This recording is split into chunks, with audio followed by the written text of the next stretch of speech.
ಮಾಜಿ ಸಚಿವ ವಿ ಶ್ರೀನಿವಾಸ ಪ್ರಸಾದ್ ಮತ್ತೊಮ್ಮೆ ಸರ್ಕಾರದ ಮೇಲೆ ಹರಿಹಾಯ್ತಾ ಇದ್ದಾರೆ. ಸಿದ್ದರಾಮಯ್ಯ ಅಧಿಕಾರಕ್ಕೆ ಬಿಜೆಪಿಗೆ ಹೋಗಲು ಸಿದ್ಧರಿದ್ರಂತ ದೊಡ್ಡ ಬಾಂಬ್ ಹಾಕಿದ್ದಾರೆ.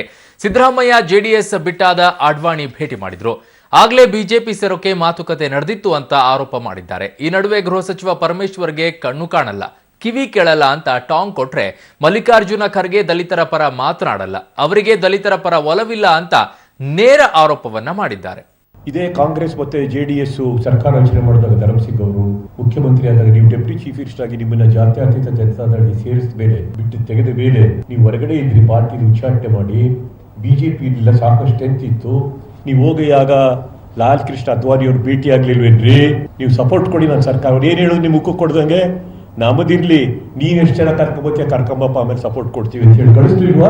ಹೋಗಿರ್ಲಿಲ್ವ ನೀವು ಲಾಲ್ ಕೃಷ್ಣ ಅದ್ವಾನಿ ಹತ್ರ? ಸಾಕ್ಷ್ಯ ಬೇಕು ಅದಕ್ಕೆಲ್ಲ. ಜೆಡಿಎಸ್ ಅಲ್ಲಿ ಇದ್ರೆ ಮುಖ್ಯಮಂತ್ರಿ ಆಗ್ತಿರ್ಲಿಲ್ಲ. ಅದು ನೀನು ಸ್ವಾರ್ಥ. ಮುಖ್ಯಮಂತ್ರಿ ಆಗ್ಬೇಕು ಅಂತಲೇ ಕಾಂಗ್ರೆಸ್ಗೆ ಸೇರಿದ್ದು. Deaf and dumb school head master ಇದ್ದಾಗಿದ್ದಾರೆ ಪರಮೇಶ್ವರ್ ಅವರು. ಕಿವುಡ ಮುಗುರು ಪಾಠಶಾಲೆ ಮುಖ್ಯೋಪಾಧ್ಯಾಯ ಇದ್ದಾಗಿದ್ದಾರೆ. ಬಾಯಿ ಏನಾಯ್ತು ನಿಮ್ಗೆ? ಕೇಳ್ಬೋದಾಗಿತ್ತಲ್ಲ ಸಿದ್ದರಾಮಯ್ಯನವ್ರಿಗೆ, ಮುಖ್ಯಮಂತ್ರಿಗಳಿಗೆ. ಅವರು ಕೂಡ ನಮ್ಮ ದಲಿತ ಮುಖಂಡರು ಯಾವ ರೀತಿ ಜನಕ್ಕೆ ಉತ್ತರ ಕೊಡಬೇಕು ಕೇಳ್ಬೋದಾಗಿತ್ತಲ್ಲ.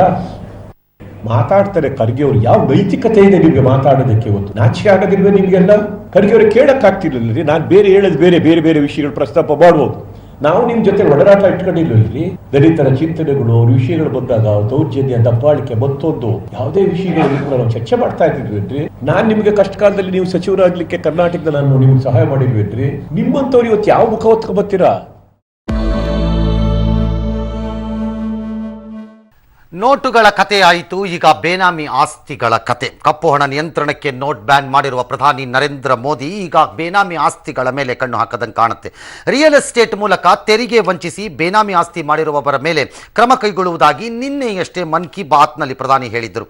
ಇನ್ನು ಮುಂದೆ ಬೇನಾಮಿ ಆಸ್ತಿ ಅಂದರೆ disproportionate to known sources of income ಅಂತಂದರೆ ಬಲ್ಲ ಮೂಲಗಳಿಂದ ಬರುವ ಆದಾಯಕ್ಕಿಂತ ಹೆಚ್ಚಿನ ಆಸ್ತಿಯನ್ನು ಸಂಪಾದಿಸಿರುವುದು ಅನ್ನೋ